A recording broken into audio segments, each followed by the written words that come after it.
Hello and welcome to a day in Facade Beauty. Where's everyone? I thought there was a meeting in 15 minutes. Hello Natalie. Where's Samantha and Geraldine? Don't tell me they're late. Sorry, was caught in a jam. Hello Samantha, where's Geraldine? Hey guys, I've prepared the meeting room, let's go. Okay, let's start our meeting. What's our agenda for the day? We're having a discussion on Singapore's Pestle Environment 2025. What's pestle analyses? A pestle analysis is recommended for identifying the external and internal factors that influence an industry. Now let's look at the political sector. Coupled with the current low birth rates, Singapore is expected to face an aging population in 2025.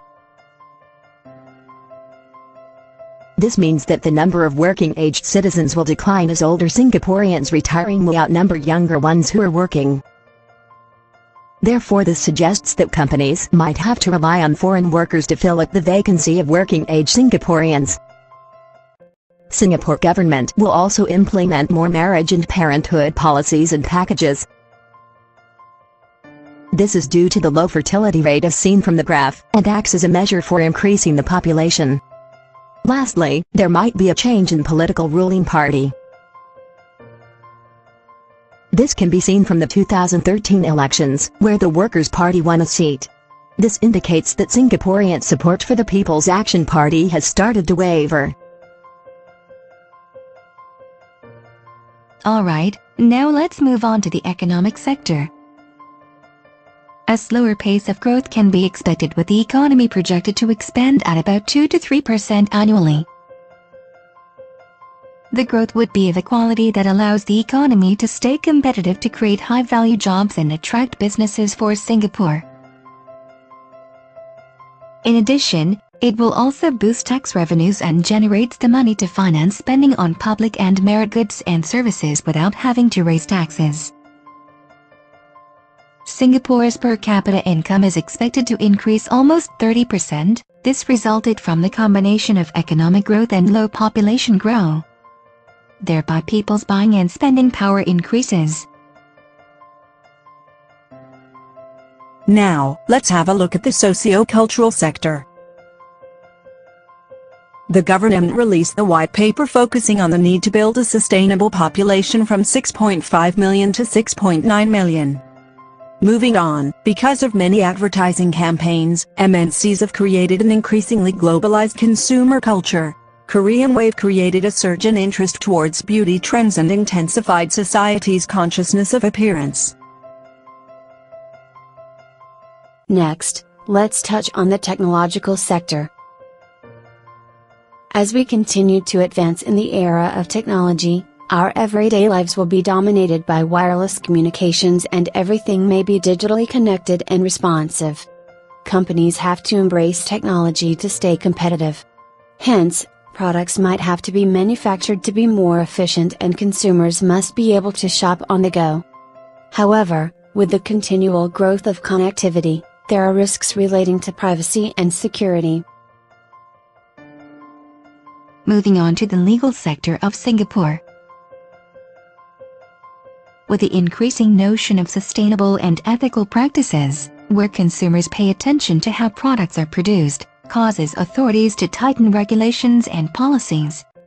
A need to avoid the likelihood of legal liability as risks of safety and labeling involved in dealing with cosmetic products are increasingly adamant. The last factor is the environmental sector. Singapore Green Building Product Certification Scheme is an effort made for sustainable development. Such green mark buildings are self-sustainable and generally attain more in energy efficiency, are relatively cheaper and are also future-proof for a longer period of time. By 2025, solar power has been predicted to have outcompeted other types of energy. Hence, becoming the primary source of energy in Singapore, it draws power from a renewable source of energy and eventually reduces the carbon footprint produced. Now let's have a look at the workplace in Singapore 2025.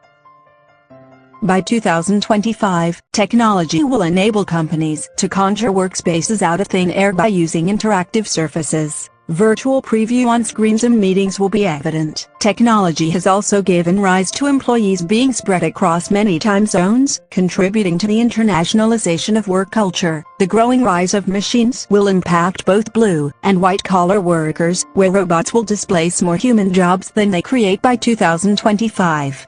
An emphasis on work-life balance will cause companies to implement flexible working hours, and work will increasingly be home-based, with a growing trend where focus will be on giving employees freedom and empowerment. Now that's done, thank you everyone for your help in the analysis.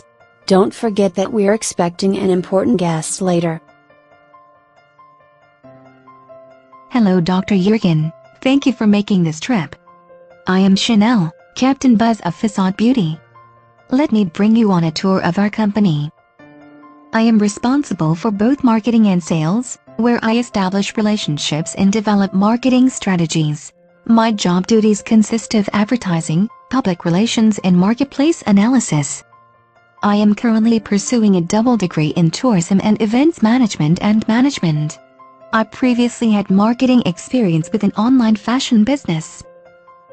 I will pursue another degree in marketing, gain work experience in the cosmetic industry under the field of marketing, and finally, build more relationships with the media. This is Samantha, she's our cosmetic chemist and fashionista. I am responsible for research and innovation, as well as study in the science of creating cosmetics. I am in charge of developing and improving novel cosmetic products. Also, being up to date with fashion trends and clothings. I am currently pursuing a double degree in tourism and events management and management. On the sideline, I am teaching dance as a way to improve my creative skills. I will pursue another degree in research and design and work in a start to gain exposure to latest trends and developments.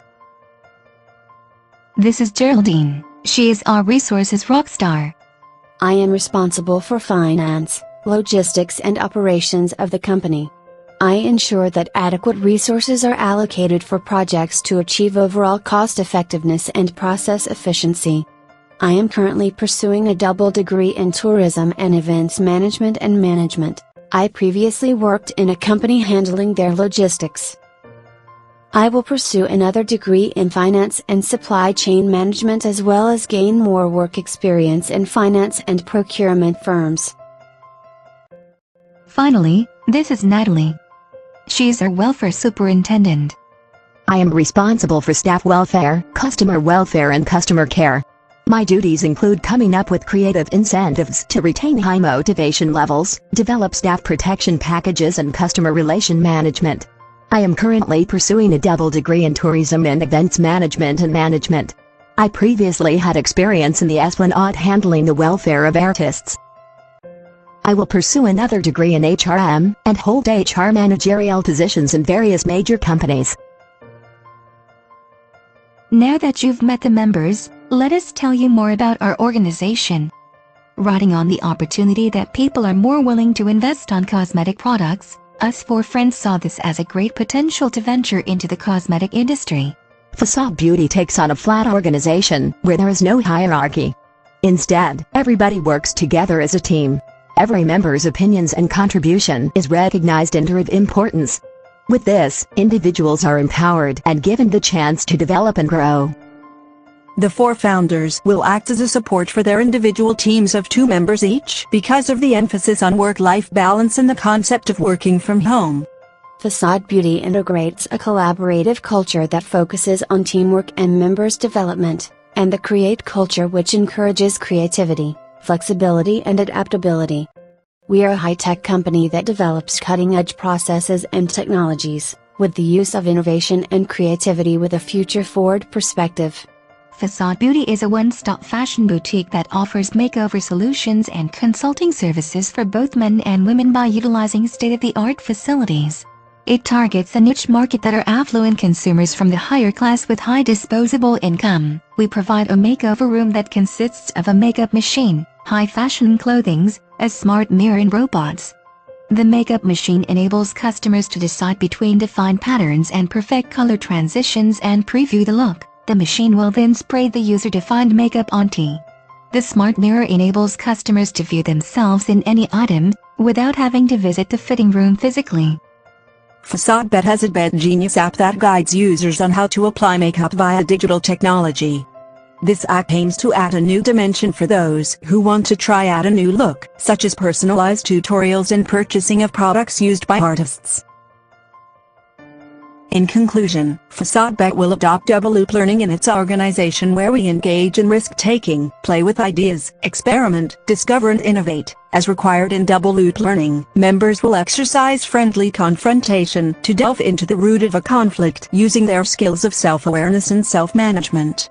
As a result of adopting double loop learning, Facade Beauty should strive to be a competitive learning organization with continuous learning and acting ahead of competition. If innovation is the dominant force, then learning efforts may involve the fostering of cognitive development through the conversion of tacit to explicit knowledge. In the conversion of tacit to explicit knowledge, Facade Beauty will employ the SECI model of knowledge. These are the various ways Facade Beauty will create and convert knowledge within the organization.